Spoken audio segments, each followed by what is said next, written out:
we are continuing our series in the book of James. ஆமென். யாக்கோபு நிருபத்திலிருந்து தொடர்ச்சி நம்ம பார்த்து கொண்டிருக்கிறோம். Last two session I took one chapter.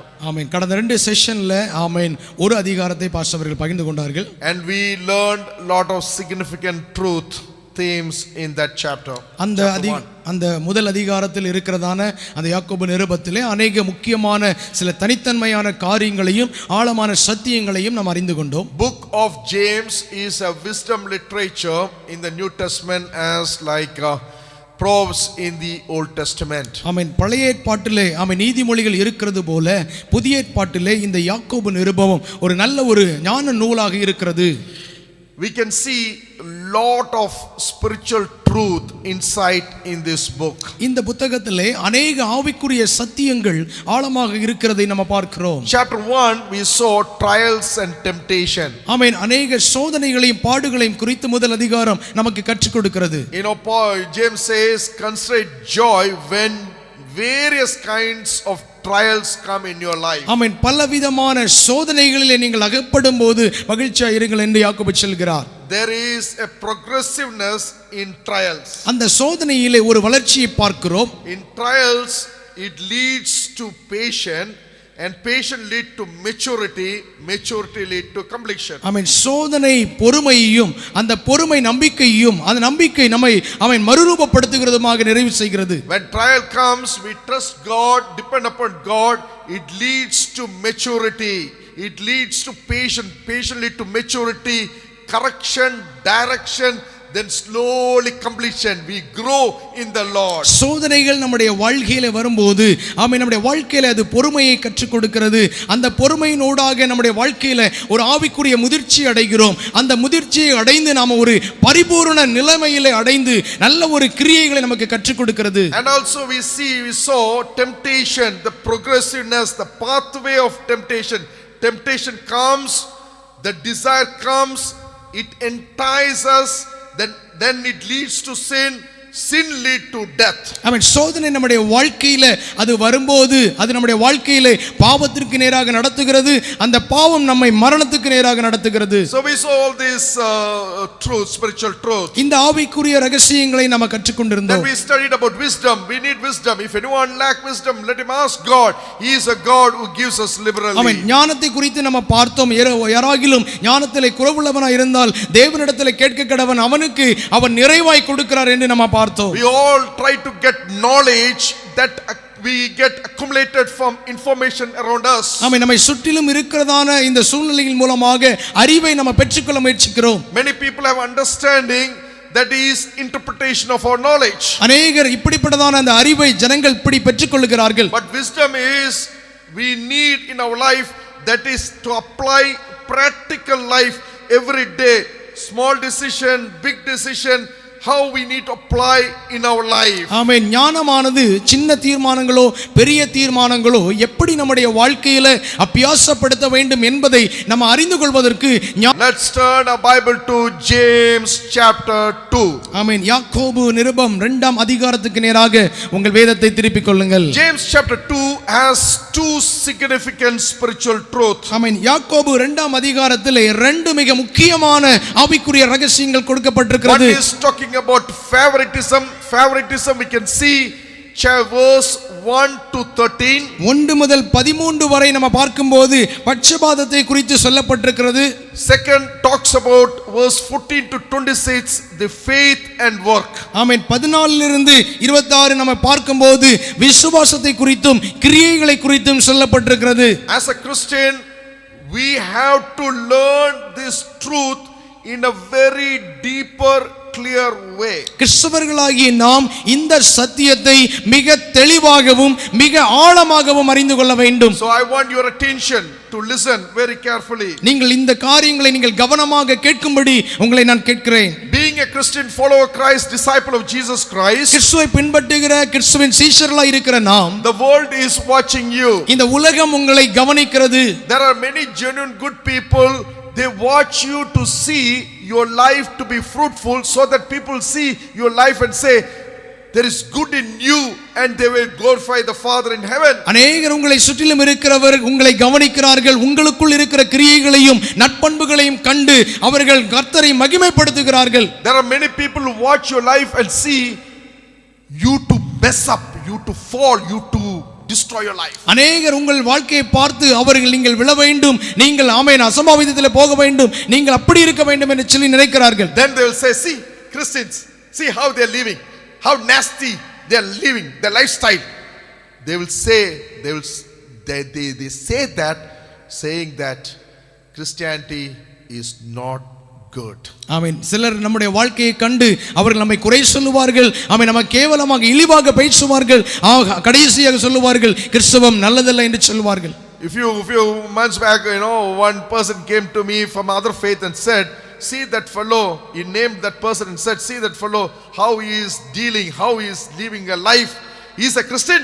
பல மாதங்களுக்கு முன்பு பாஸ்டரிடத்தில் ஆமென் பிற விசுவாசத்தில் இருந்த ஒரு நபர் ஆமென் அவருடைய பெயரை சொல்லி அந்த கிறிஸ்தவரை பாருங்கள் அவர் உண்மையிலே கிறிஸ்தவரா என்று சொன்னார்கள். All he want, and he died for our sin. அவன் நம்முடைய பாவத்திற்காக மரித்தார். Third day he rose. மூன்றாம் நாள் உயிர்த்தார். He is sitting in the right hand of the Father. பிதாவின் வலது பார்சத்திலே உட்கார்ந்திருக்கிறார். He is a glorious God. அவர் மகிமையுள்ள தேவன். And he died for our sin. அவர் நம்முடைய பாவத்திற்காக மரித்தவர். Every day we have to give glory to God. ஒவ்வொரு நாளும் தேவனுக்கு மகிமை செலுத்த வேண்டும். We have to praise him. நாம் அவரை துதிக்க வேண்டும். We have to always fix our eyes on him. எப்போது நம்முடைய கண்கள் அவர் மேலே இருக்க வேண்டும். Once we forget about our glorious God and we glorify humans, மகிமையுள்ள தேவனை மறந்து ஆமென் மகிமையுள்ள மனிதரை நாம பார்ப்போமேயானால், you always glory humans, எப்பொழுது மனிதர்களையே நாம பிரியப்படுத்துவோமேயானால், always your eyes is towards human, எப்பொழுது மனிதர்களை நீங்கள் பார்ப்பீர்களானால் and praising humans, amen மனிதர்களையே உயர்த்துவீர்களானால், that means your perpetual dependence upon God is not so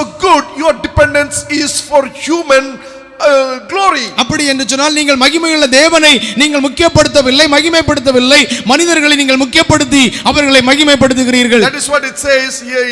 He begins by saying, glorious God, Lord Jesus. மகிமையுள்ள நம்முடைய கர்த்தராகிய இயேசு கிறிஸ்து.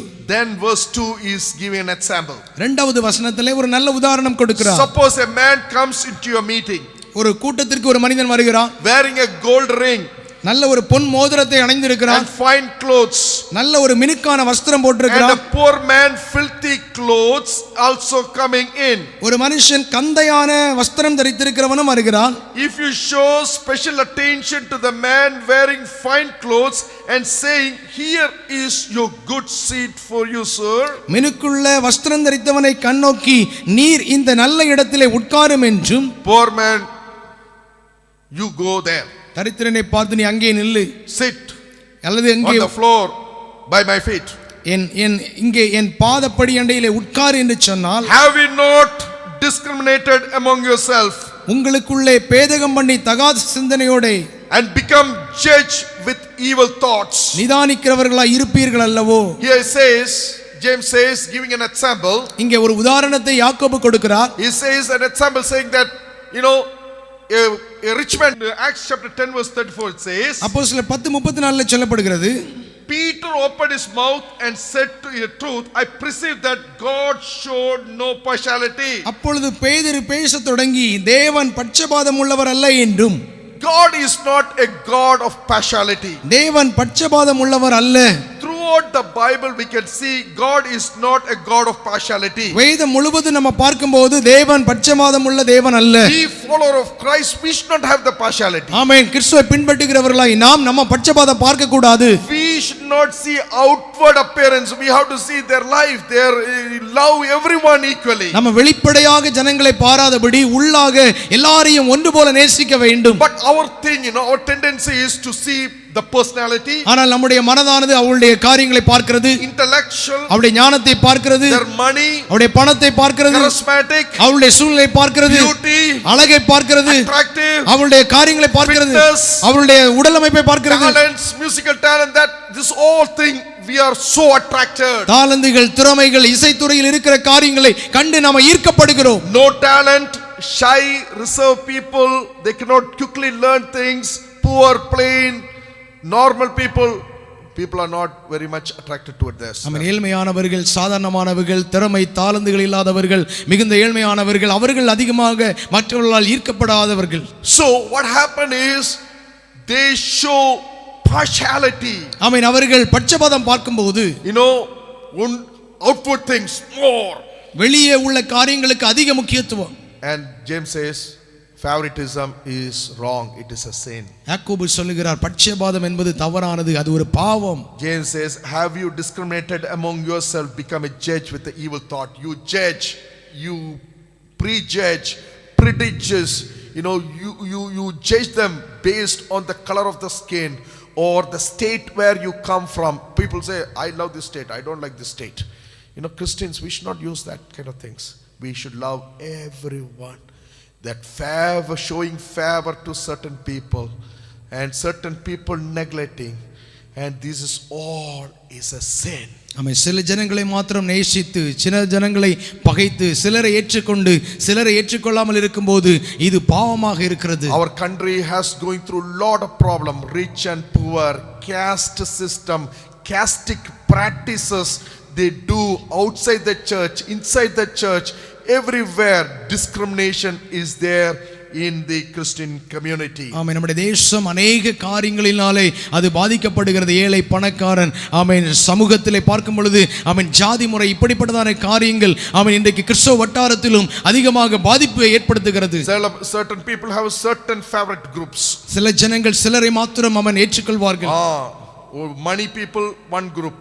ஆமென். பணம் இருக்கிறவர்கள் ஒரு கூட்டம், பணம் இல்லாதவங்க ஒரு கூட்டம். I mean, those who are not having money, that's everything. There is a discrimination, favoritism. We should not show. We should love everyone as they are. எல்லாவற்றிலும் சில பிரிவுகளை நம்ம பார்க்க முடிகிறது. நாம் அப்படி இராதபடி எல்லாரையும் நம்ம ஏற்றுக்கொண்டு எல்லாரையும் நேசிக்க வேண்டும். Verse 5 says, 5ஆம் வசனம் சொல்கிறது, listen my dear brother and sister, has not God chosen those who are poor in the eyes of the world to be rich in faith, to inherit the kingdom he promised to those who love him. என் பிரியமான சகோதரரே சகோதரிகளே, கேளுங்கள், தேவன் இவ்வுலகத்தின் தரித்திரரை ஆமென் விசுவாசத்தில் ஐஸ்வர்யவான்களாகவும் தம்மிடத்தில் அன்பு கூறுகிறவர்களுக்கு தாம் வாக்குத்தத்தம் பண்ணின ராஜ்யத்தை சுதந்தரிக்கிறவர்களாகவும் தெரிந்து கொள்ளவில்லையா? When I was reading this verse, I was so happy. இந்த வசனத்தை பாஸ்டர்கள் வாசிக்கும்போது ரொம்ப சந்தோஷப்பட்டார்கள். God has chosen the poor.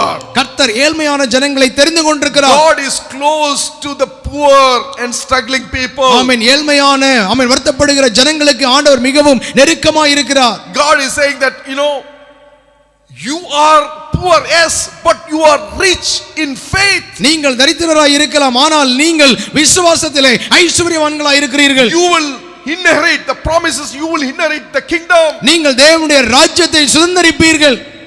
Being a Christian, we always should be proud of, we should be very happy about is that though I don't have a good house, no problem. I don't have a good vehicle, no problem.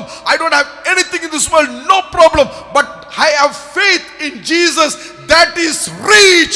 That we are princes, we are prince in this world, and we will inherit the kingdom there. எனக்கு ஒரு நல்ல வீடு இல்லையா பரவாயில்லை, எனக்கு ஒரு நல்ல வாகனம் இல்லையா பரவாயில்லை, இந்த உலகத்தின் மேன்மைகள் ஆசைகள் எனக்கு இல்லையா பரவாயில்லை, ஆனால் நாம் ஆண்டவருக்குள்ளே ஆமென் இருக்கும்போது நமக்குள்ளே ஆண்டவர் தருகிற நித்திய ராஜ்யம் அது மிகவும் பெரிதாக இருக்கிறது. நானும் நீங்களும் அவருடைய பார்வையிலே ராஜாக்களும் ராஜாத்திகளுமாய் இருக்கிறோம். ஒரு நாள் நம்ம சந்தோஷத்துல வாழணும். எனக்கு ஒண்ணு இல்லாட்டி பரவாயில்லை, the faith is there in me, that richness is there in me. ஆமென். எனக்கு ஒண்ணுமில்லை என்றாலும் பரவாயில்லை, எனக்குள்ள இருக்கிற அந்த விசுவாசம் அந்த ஐஸ்வர்யம் பெரியது.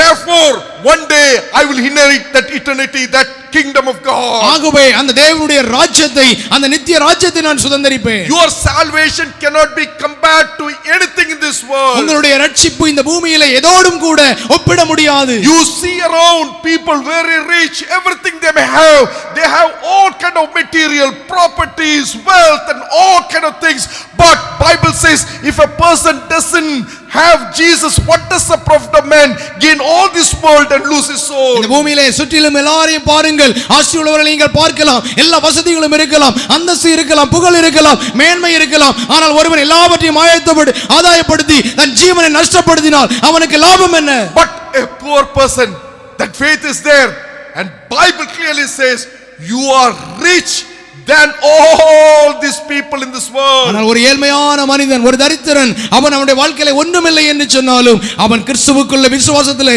அவன் இருக்கும்போது அவன் பெரியவனாய் இருக்கிறான். Oh, we'll be very happy. I am rich in Christ. நான் கிறிஸ்துவுக்குள்ளே ஐஸ்வர்யவானாய் இருக்கிறேன். Oh, I will inherit the kingdom of God. அந்த தேவ ராஜ்யத்தை நான் சுதந்தரிப்பேன். Favoritism everyone in the world will show. ஆமென். உலகத்தில் இருக்கிற ஒவ்வொருவரும் பட்சபாதம் காட்டலாம். In the Bible we see favoritism, partiality. ஆமென். வேதத்திலும் அப்படிப்பட்ட அந்த பட்சபாதத்தை நம்ம பார்க்க முடிகிறது. Isaac showed partiality or favoritism to Esau. ஆமென். ஏசாவுக்கு ஈசாக்கு ஆமென் பட்சபாதம் காட்டுகிறார். Rebekah showed partiality to Jacob. ஆமென். யாக்கோபுக்கு ரெபெக்காள் பட்சபாதம் காட்டுகிறார். And because of that issue there is a confusion. All Jacob have to run for his life. அதனாலே பெரிய குழப்பங்களும் போராட்டங்களும் ஏற்பட்டு யாக்கோபு தன்னுடைய வாழ்க்கையை தேடி அவன் ஓடுகிறான். Then Jacob came. Jacob showed partiality to his first wife Rachel. ஆமென். ரேகாலுக்கு ஆமென் ராச்சலுக்கு ஆமென் யாக்கோபு தன்னுடைய ஆமென் பட்சபாதத்தை அவன் காட்டுகிறான். And Leah was rejected. Amen. லேயாள் தள்ளப்படுகிறாள். And Leah was crying in heart, everyone reject, even my husband rejects. ஆமென். லேயாள் தன்னுடைய உள்ளத்திலே அவள் அழுது, எல்லாரும் என்னை வெறுத்தார்கள், என்னுடைய சொந்த கணவனும் என்னை வெறுக்கிறானே. But the Bible says God loves the poor, rejected, broken people. ஆமென். வேதம் சொல்லுகிறது ஆண்டவராகிய தெய்வம் ஆமென் உடைக்கப்பட்ட ஆமென் மிகுந்த வேதனையுள்ள ஆமென் கஷ்டப்படுகிறவர்களை ஆண்டவர் தேற்றுகிறார், நேற்றுக்கொள்கிறார். And God blessed Leah. Leah's descendant become conquering all the tribes. They were powerful tribes in Israel. ஆமென். தேவன் லேயாளை ஆசீர்வதித்து அவள் தலைமுறையிலே அநேக கோத்திரங்களை உண்டாக்கி அந்த குடும்பத்தை கர்த்தர் உயர்த்துகிறார். And one of the lineage in Judah, there only Jesus himself came. அதிலே வந்த வம்சத்திலே வந்தவர்தான் யூதா, அதிலே தான் இயேசு வருகிறார். God loves the poor and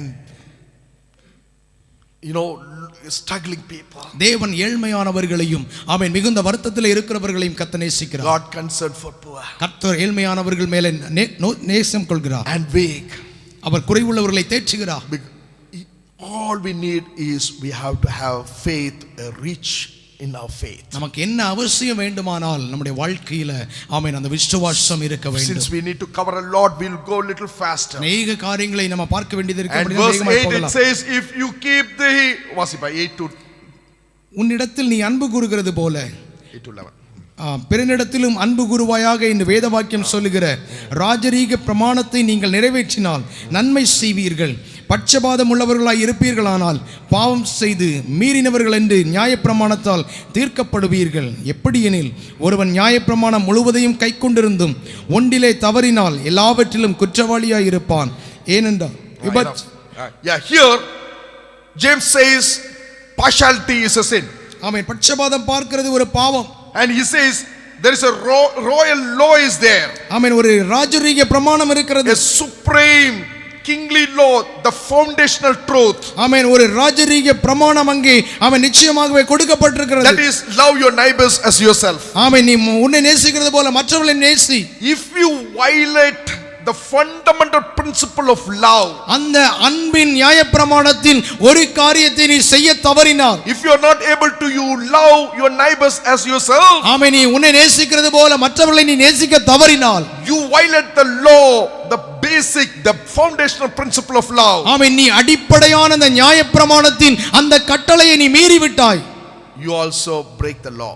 நீயும் நியாயப்பிரமாணத்தை தகர்த்து போடுகிறாய். Just like a murderer, adulterer, you also break the law. கொலை செய்கிறவனைப் போல விபச்சாரனைப் போல நீயும் அந்த காரியத்தை செய்ய தவறினாய். So all he is emphasizing is we have to love others. ஆமென். இங்க என்ன வலியுறுத்துகிறது என்று சொன்னால் நாம நேசிக்க வேண்டும். Never show favoritism. ஆமென். ஒருபோது பட்சபாதம் காட்டக்கூடாது. Let us go verse 12. 12ஆம் வசனம். Speak and act as those who are going to be judged by the law that gives freedom.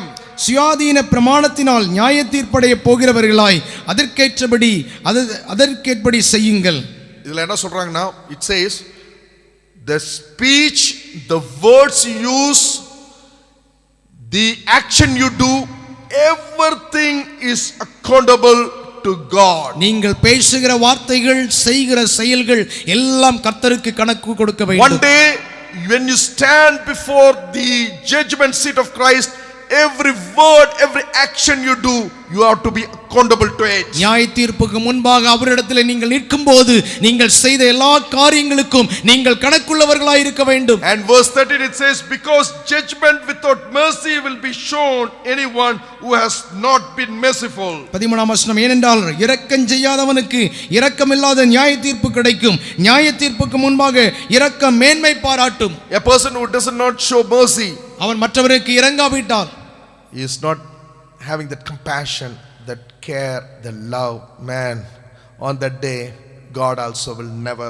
show mercy to them. மற்றவர்களுக்கு நம்ம இரங்காவிட்டால் தேவனும் நமக்கு இரங்க மாட்டார். Now let's come to verse 14. 14ஆம் வசனத்துக்கு நேரா வரலாம். Very important topic.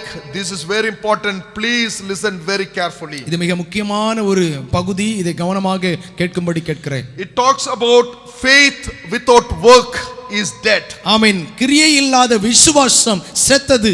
Faith that works, it is the faith that bears fruit. ஆமென். விசுவாசம் நமக்குள்ளே கிரியை செய்யும்போது அது அதிக கனிகளை கொடுக்கிறது. இப்ப நம்ம சொல்றோம் நமக்கு விசுவாசம் இருக்குன்னு சொன்னானா அந்த விசுவாசத்தோட தெளிவு நமக்கு கனி கொடுக்கணும். Okay, the faith that works, that is the faith that brings fruit in our lives. ஆமென். நமக்குள்ளே அந்த விசுவாசம் செயல்படுமானால் அந்த விசுவாசம் நமக்குள்ளே இருந்து அது கனி கொடுக்கிறதாய் மாறுகிறது. Many times we claim that I have faith. அநேக நேரங்களில் நம்ம சொல்லுவோம் எனக்கு விசுவாசம் இருக்கிறது. I follow Jesus. நான் இயேசுவை பின்பற்றுகிறேன். I am baptized. நான் ஞானஸ்நானம் பெற்றிருக்கிறேன். I'm a strong believer. நான் உறுதியான ஒரு விசுவாசி. அந்த கல்வாரி சபையில தான் நான் போறேன். I'm going to Calvary Church. But life is inconsistency with our belief. ஆனால் நம்முடைய வாழ்க்கையானது நம் விசுவாசிக்கிற அந்த காரியத்திற்கு ஒத்து போகாத பட்சத்தில் Then what faith it is that? நமக்குள்ளே இருக்கிற அந்த விசுவாசம் என்பது எது? So let us read verse 14. 14ஆம் வசனம். A question has been asked. அங்கே ஒரு கேள்வி கேட்கப்படுகிறது. What good is it, my brothers and sisters, if someone claims to have faith but has no deeds? என் சகோதரரே சகோதரியே, ஒருவன் தனக்கு விசுவாசம் உண்டென்று சொல்லியும் கிரியைகள் இல்லாதவனானால் அவனுக்கு பிரயோஜனம் என்ன? If you say you have a genuine faith, உங்களுக்கு ஒரு நேர்மையான விசுவாசம் இருக்கிறது, a genuine faith, unfringing faith, truth, authentic faith, ஒரு உண்மையான விசுவாசம், நேர்மையான விசுவாசம், மாயமற்ற விசுவாசம், that it has to reflect on your action, your character, in your lifestyle. அது உங்களுடைய வாழ்க்கையிலே, குணாதிசயங்களிலே, கிரியைகளிலே அது வெளிப்பட வேண்டும். So he is saying, examine your life. உங்களுடைய வாழ்க்கையை சோதித்து பாருங்கள். Is your only words match your action? உங்களுடைய வார்த்தைகள் உங்களுடைய கிரியைகளுக்கு அது இணைந்து போகிறதா? Words is there but no works, then it is an empty claim. வார்த்தைகள் இருக்கிறது ஆனால் செயல் இல்லாத பட்சத்தில் அது ஒரு மண்ணா இருக்கிறது. Then he is giving an illustration. ஒரு உதாரணத்தை அவர் கொடுக்கிறார். Suppose a brother, ஒரு சகோதரன் இருக்கிறான், or sister, ஒரு சகோதரி இருக்கிறாள், is without clothes அவர்கள் வஸ்திரம் இல்லாமல் இருக்கிறார்கள், and daily food. அவர்களுக்கு தினந்தோறும் ஆமென் இருக்க வேண்டிய ஆகாரம் இல்லை. If one of you say to them, go in peace, keep warm and well fed, but does nothing about their physical need, what good it is? உங்களில் ஒருவன் அவர்களை நோக்கி நீங்கள் சமாதானத்தோட போங்கள், குளிர் காய்ந்து பசியாருங்கள் என்று சொல்லியும் சரீரத்துக்கு வேண்டியவைகளை அவர்களுக்கு கொடாவிட்டால் பிரயோஜனம் என்ன? In the same way, faith by itself, it is not accompanying by action, is dead.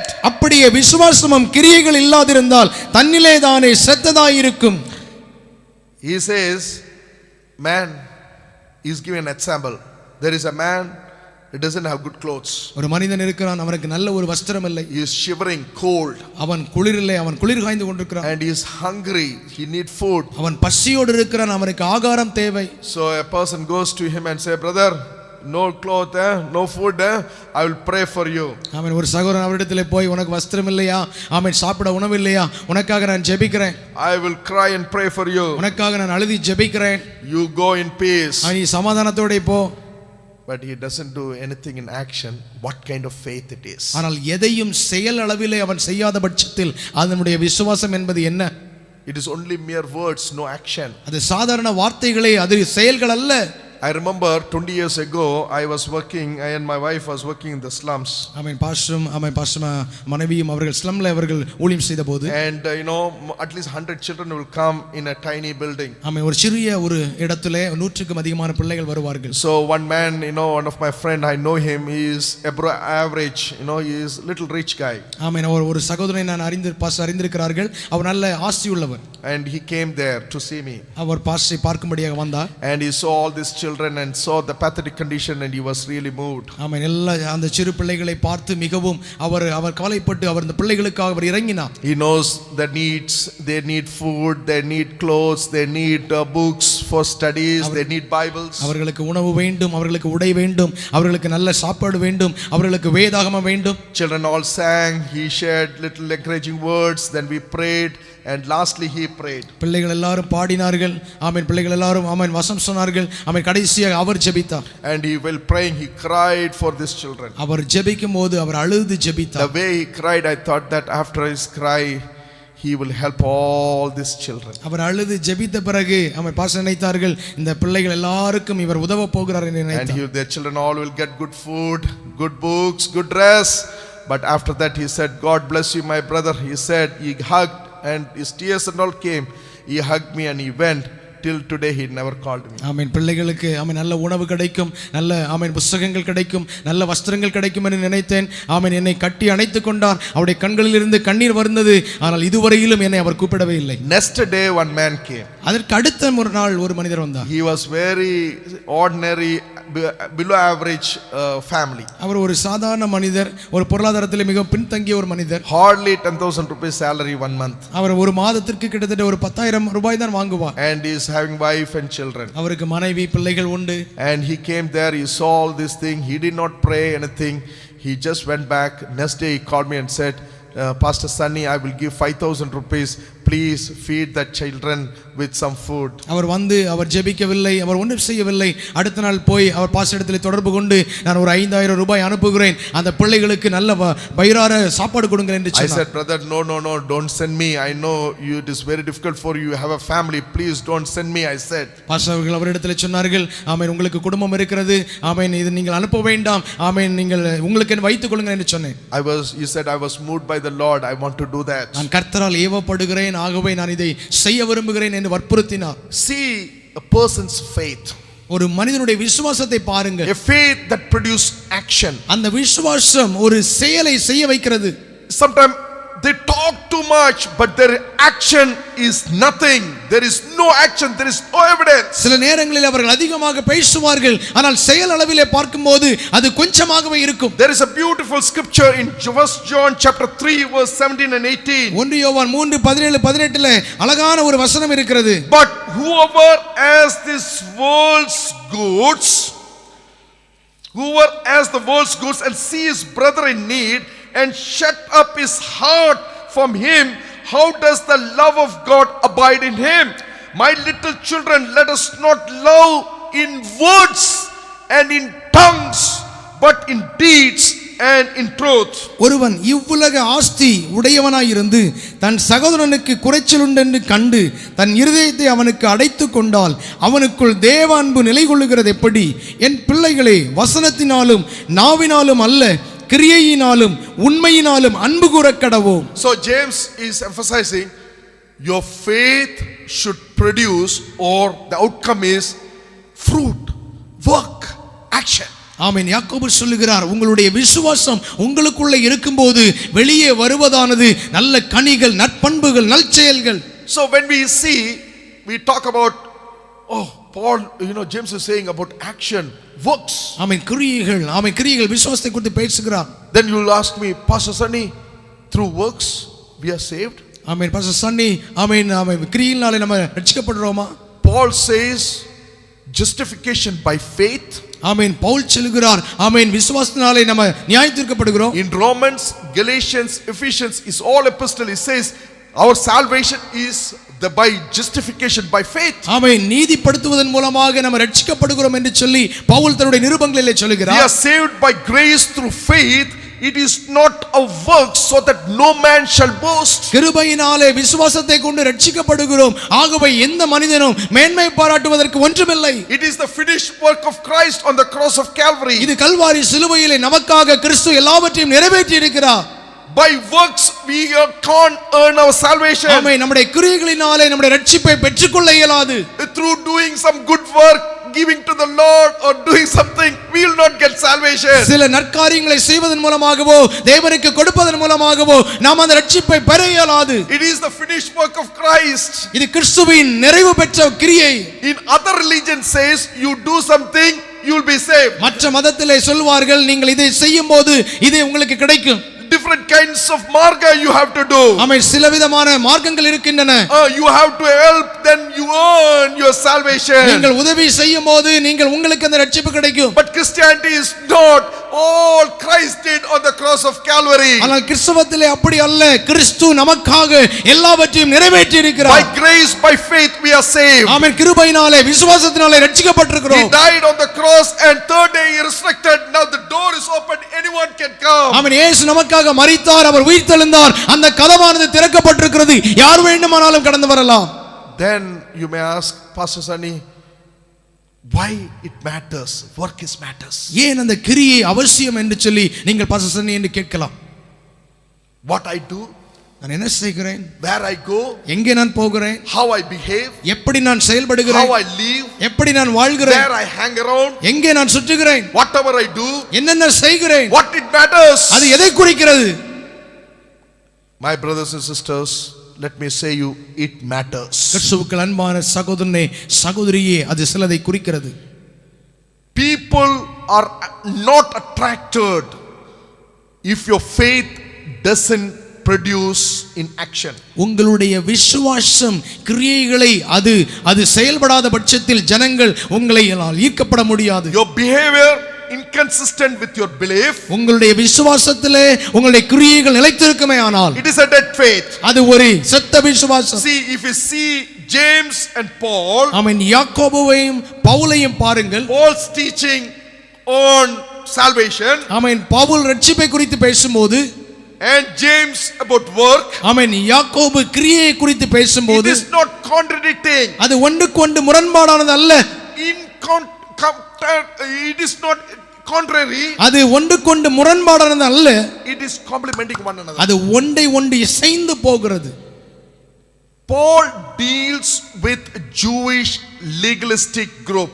ஆமென். யூத கலாச்சாரத்தின்படி அப்போஸ்தலனாகிய பவுல் அது செயல்கிறார். Paul deals with the salvation of our soul. ஆமென். நம்முடைய ஆத்துமாவினுடைய ரட்சிப்பை குறித்து பவுல் டீல் செய்கிறார். He is dealing with the Jewish people. யூத ஜனங்களிடத்திலே பேசும்போது, they believe that Mosaic law. ஆமென், மோசேயின் நியாயப்பிரமாணத்தை குறித்து They பேசுகிறார்கள். believe in circumcision. ஆமென். அவர்கள் சர்க்கம்ஸ்டன்சஸை குறித்து They பேசுகிறார்கள். are dealing with the outer righteousness. ஆமென். வெளிப்படையான நீதியை குறித்து பேசுகிறார்கள். Festivals and all things, everything outside, outward things. ஆமென். வெளிப்படையான பண்டிகைகள் காலங்களை குறித்து பேசுகிறார்கள். So Paul says, man, this is not going to save us. இது நம்மை ரட்சிக்காது என்று பவுல் சொல்கிறார். He is going to the root of the salvation. அவர் ரட்சிப்பின் ஆழமான காரியத்திற்கு செல்கிறார். The root, foundation, the root of the salvation. அந்த ரட்சிப்பின் அஸ்திபாரத்திற்கு போகிறார். But James talks about the fruit of our salvation. ஆனால் யாக்கோபு பேசும்போது நம்முடைய ரட்சிப்பின் கனிகளை குறித்து பேசுகிறார். He is saying, what is the fruit of our salvation? ஆமென். நம்முடைய ரட்சிப்பின் கனியாய் அது இருக்கிறது. If a tree is planted, ஒரு மரம் நடப்படும் போது, in our campus, one mango tree is there, நம்முடைய கேம்பஸ்ல ஒரு மாங்காய் மரம் இருக்கிறது. and that mango, in the corner, 5 years also no fruit. அந்த மாங்காய் மரம் முக்கில் இருக்க மாங்காய் மரம் 5 வருடம் வரையிலும் கனி கொடுக்கவில்லை. I was thinking, man, this mango tree or another tree? இது மாங்கோ மரமா இல்ல வேற எது மரமா நினைச்சு. Then after 5 years only slowly the fruit came. 5 வருடங்களுக்கு பிறகு மெதுவாக அதனுடைய காய் வருகிறது. You put orange tree, orange will come. Orange மரம் நட்டால் ஆரஞ்சு கனி வரும். Guava tree, guava will come. கொய்யா மரம் நட்டால் கொய்யா பழம் வரும். You put a faith in Christ, it's a genuine faith, then outcome, that character will come. ஆமென். கிறிஸ்துவின் விசுவாசத்திலே அந்த கிரியைகளை நம்ம வைக்கும்போது அந்த கிறிஸ்துவின் சுபாவங்கள் வெளிப்படும். Our faith should produce action, it should bring fruit. நம்முடைய விசுவாசம் செயல்களிலே வர வேண்டும், அது அநேக கனிகளை கொடுக்க வேண்டும். Otherwise it's an empty. இல்லை என்றால் அது வெறுமையாக இருக்கும். So James is going more detail. ஆமென். யாக்கோபு ரொம்ப தெளிவாக போகிறார். 18, 19, 20. 18, 19, 20. கொஞ்சம் வாசிப்போம். ஒருவன் உனக்கு விசுவாசம் உண்டு, எனக்கு கிரியைகள் உண்டு, கிரியைகளில் இல்லாமல் என் விசுவாசத்தை எனக்கு காண்பி, நான் என் விசுவாசத்தை என் கிரியைகளினாலே உனக்கு காண்பிப்பேன் என்பானே. தேவன் ஒருவர் உண்டென்று விசுவாசிக்கிறாய், அப்படி செய்கிறது நல்லதுதான். பிசாசுகளும் விசுவாசித்து நடுங்குகின்றன. வீணான மனுஷனே, கிரியைகள் இல்லாத விசுவாசம் செத்ததென்று நீ அறிய வேண்டுமோ? Here it says, a faith just in doctrine, knowing or just believing in doctrine, some knowledge about doctrine or creed. அந்த விசுவாசமானது நம்ம பெற்றுக்கொள்ளுகிற சில ஞானம், சில அறிவு. It is only dead faith. ஆமென். அது செத்த விசுவாசமாய் If you have a faith, உங்களுக்கு விசுவாசம் இருக்குமானால், can I see in action? அதை நான் செயல் அளவிலே நான் பார்க்க முடியுமா? Let me see it is working in your life. இது உங்க வாழ்க்கையில இது கிரியை செய்கிறதா என்பதை நான் பார்க்கட்டும். You say, I'm a Christian, I'm going to church, I'm doing this, that. Is there in action? We can see that. நான் கிறிஸ்தவனாய் இருக்கிறேன், சபைக்கு போகிறேன், ஆண்டவரை தேடுகிறேன், ஆனால் அந்த காரியங்கள் உங்களுடைய வாழ்க்கையில செயல்முறையில இருக்கிறதா? When Jesus was on the face of the earth, இயேசு இந்த பூமியின் முகத்திலே இருந்தபோது, he went to a house, அவர் ஒரு வீட்டுக்கு போகிறார், and full of people were there. அவரை சுற்றிலும் திரளான ஜனங்கள் And இருக்கிறார்கள். wherever Jesus was there, mixed multitude of people were gathering. எங்கெல்லாம் இயேசு போனாரோ அங்கெல்லாம் திரள் கூட்டம் அவரை பின்பற்றின. There was a paralyzed man. They knew that if you bring that man to Jesus, he will be healed. அங்கே ஒரு நடக்க முடியாத மனிதன் ஒருவன் இருக்கிறான், அவனை இயேசுவிடத்திலே கொண்டு வந்தால் அவரால் சுகப்படுத்த முடியும் என்று நினைத்தார்கள். But they could not able to bring into the house because lot of people, the crowd was so big. ஆனால் அந்த வீட்டுக்குள்ளே அந்த மனிதனை கொண்டு வர முடியவில்லை. என்னன்னு சொன்னால் இயேசுவை சுற்றிலும் திரள் கூட்டம் நெருக்கி இருந்தன. They had that faith. Jesus will heal. அவர்களுக்கு அந்த விசுவாசம் இருந்தது, இயேசு சுகம் கொடுப்பார். They did not stop there. They went on the top of the roof, removed, made a hole, and lowered that paralytic man just straight to Jesus. அந்த வீட்டின் மேற்கூரையிலே அவர்கள் போய் அங்கே ஒரு இடத்தை அவர்கள் கண்டு அதிலே ஒரு ஓட்டையை போட்டு அதிலே அந்த மனிதனை உள்ளே இறக்குகிறார்கள். That faith, they had faith. See the action, and Jesus said, your faith has healed you. அவர்களுக்கு விசுவாசமும் இருந்தது, அவர்களுக்கு கிரியையும் இருந்தது. இயேசு சொன்னார், உன்னுடைய விசுவாசம் என்னை ரட்சித்தது. Here it says, even demons believe. பிசாசுகளும் நம்புகின்றன. Demon also believe. பிசாசுகளும் நம்புகின்றன. But many people believe in Jesus. அநேகர் இயேசுவை விசுவாசிக்கிறார்கள். Believing in Jesus, you cannot be a Christian. ஆமென். இயேசுவை விசுவாசிப்பதனால் மாத்திரம் நம்ம ரட்சிக்கப்பட முடியாது. Your knowledge, head knowledge is not going to save you. உங்களுடைய தலையில இருக்கிற அந்த அறிவு உங்களை ரட்சிக்காது.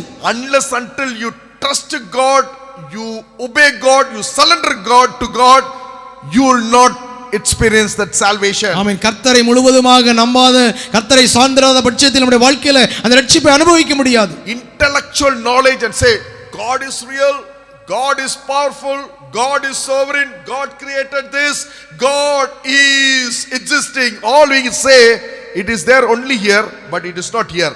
This distance it does not go. Very close to salvation, but they have not really experienced the salvation. ஆமென். கர்த்தர் பெரியவர், கர்த்தர் நல்லவர், கர்த்தர் வல்லவர், கர்த்தர் உயர்ந்தவர், அப்படியெல்லாம் அவங்களுடைய மனதிலே அவர்களுடைய எண்ணங்களிலே இருக்கும். ஆனால் இந்த எண்ணங்களிலே இருக்கிறது இந்த இருதயத்திலே வராது. அவர்கள் ரட்சிப்பிற்கு மிக அருகிலே இருக்கிறார்கள், ஆனால் உண்மையான ரட்சிப்பு இல்லை. Faith is not like intellectual knowledge. விசுவாசமானது நம்ம பெற்றிருக்கிற அந்த ஞானத்தின் உச்சம் அல்ல. Faith is not that saying, oh I believe in Jesus. Jesus சில பேர் சொல்லுவாங்க, நானும் இயேசு நம்புறேன், நான் நம்ப போறேன், இன்னும் நம்புவேன், நான் சர்ச்சுக்கெல்லாம் வருவேன். அது நம்புறனால ஒருத்தன் கிறிஸ்துவம் இல்லை.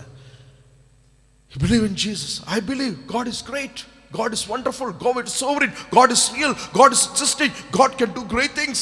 Believe. That is all here in the head.